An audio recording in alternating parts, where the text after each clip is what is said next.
स्वागत है आप लोगों का इस वीडियो में। एक बेसिक क्वेश्चन है एनएलएम का, क्वेश्चन नंबर 22। पूरी प्रॉब्लम्स की जो क्वेश्चंस होती है उसकी नींव इसी तरह के क्वेश्चन से रखी जाती है, तो वही क्वेश्चन हम लोग कर रहे हैं। तो इन अ सिंपल एटूड मशीन, जान रहे हो ये, to unequal masses m1 and m2, दो अलग अलग मास है m1 and m2, are connected by a string going over a clamped light smooth pulley. है ना, ये पुली क्लैम्प्ड है मतलब फिक्स्ड है यहाँ पर, ठीक है। और लाइट है मतलब मासलेस है ऑब्वियसली, है ना, और फ्रिक्शन लेस भी है ना। स्मूथ कहने का वही तात्पर्य है, क्योंकि फ्रिक्शन रहेगी तो एक चैप्टर नया आ जाएगा, रोटेशनल मोशन, वहाँ पुली घूमती भी है, आज नहीं घूम रही है। इन अ टिपिकल अरेंजमेंट, है ना, इस फिगर में m1 की वैल्यू 300 ग्राम है, जिसे मैंने 0.3 kg लिख दिया, और m2 की वैल्यू 0.6 kg।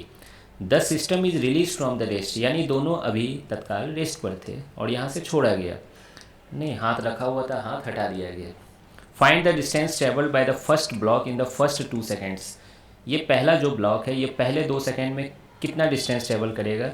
फिर टेंशन पूछा गया और ये क्लैंप पे फोर्स पूछी गई, तो एक एक करके निकालते हैं। क्या लग रहा है कि डिस्टेंस पूछा गया, डिस्प्लेसमेंट पूछा गया, तो पहले एक्सीलरेशन तो मिले, और एक्सीलरेशन के लिए हमें Newton's law, second law of motion लगाना ही पड़ेगा यहाँ पर। तो देखिए मैं फ्री बॉडी डायग्राम बना रहा हूँ, यहीं पे बना दे रहा हूँ, ठीक है। नीचे एक m2g लगेगी, यानी 0.6 इंटू जी, ठीक है। और यहाँ पर m1g लगेगी नीचे, यानी 0.3 इंटू जी। ऊपर टेंशन लगेगी, टेंशन आप जानते हो अलोंग द स्ट्रिंग लगती है, और वो पुलिंग नेचर की होती है टेंशन, है ना, यानी मास से अब दूर लगती है टेंशन। तो ये टी ऊपर लग रहा है, आपको समझ में आ रहा है, ठीक है। अब इनकी एक्सीलरेशन का क्या रिश्ता होगा, क्या बहुत ही बेसिक रिश्ता है। ये नीचे जाएगा m2 वाला, क्यों भारी है, और m1 वाला ऊपर जाएगा।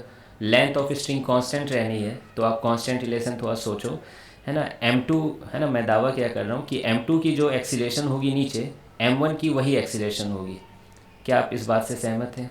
तो m2 अगर नीचे a एक्सीलरेशन से जा रहा है तो m1 ऊपर a एक्सीलरेशन से जा रहा है, बहुत ही बेसिक है, ठीक है। तो यहाँ पर आप net force equal to mass into acceleration लगाइए m2 के लिए, तो क्या लिखोगे। नीचे एक्सीलरेशन है तो नीचे का फोर्स को मैं, है ना, बड़ा मानूंगा, पॉजिटिव मानूंगा। 0.6g minus T equal to 0.6 into A, net force equal to mass into acceleration, mass लिख दिया। उसी तरह m1 के लिए देखो, एक्सीलरेशन ऊपर है तो ऊपर का फोर्स पॉजिटिव या बड़ा मानो, है ना, जो बोलो इसको। ऐसे ये कोई, है ना, हार्ड एंड फास्ट रूल नहीं है, आप चेंज कर सकते हो। टी माइनस 0.3 इंटू जी, क्या ये नेट फोर्स हो गया। मास कितना हो गया, 0.3 इंटू ए। क्या दिल से आवाज़ आ रही है कि ए चाहिए, तो इन दोनों को जोड़ देना चाहिए, तो टी कट जाएंगे और ये घट के कितना हो जाएगा, 0.3 जी हो जाएगा, और ये जुड़ के कितने हो जाएंगे, 0.9 ए हो जाएगा।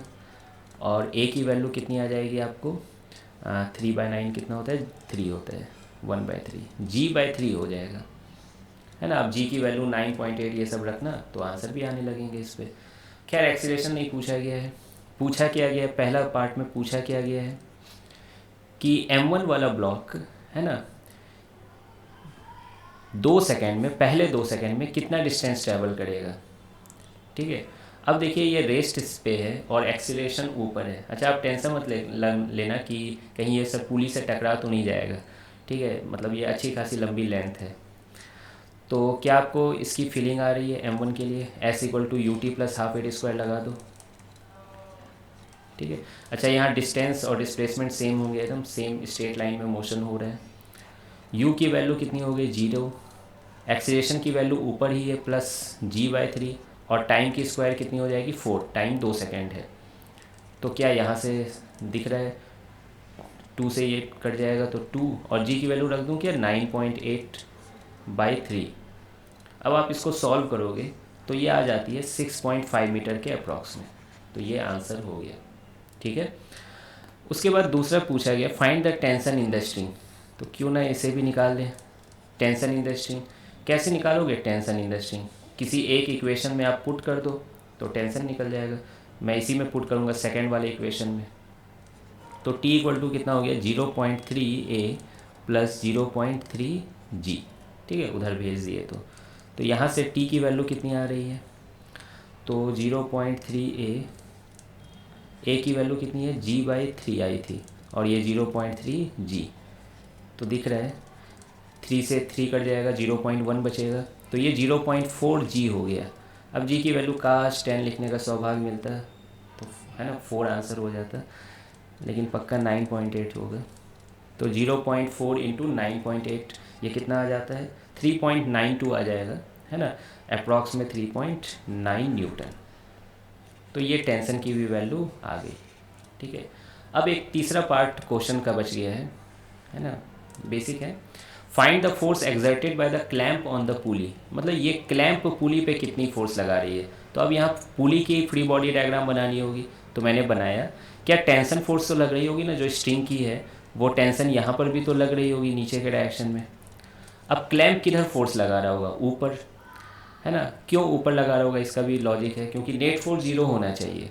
क्यों जीरो होना चाहिए, इसका भी लॉजिक है। देखिए नेट फोर्स इक्वल टू क्या होता है, मास इंटू एक्सीलरेशन। अब ये लाइट पुली है यानी मासलेस पुली है, तो मास ही जीरो है। खैर यहाँ तो एक्सीलरेशन भी इसकी जीरो थी, लेकिन ऐसे मास जीरो होती है पुली की इस चैप्टर में। तो नेट फोर्स इक्वल टू क्या हो गया, जीरो हो गया। तो यानी ऊपर का फोर्स इक्वल टू नीचे का फोर्स।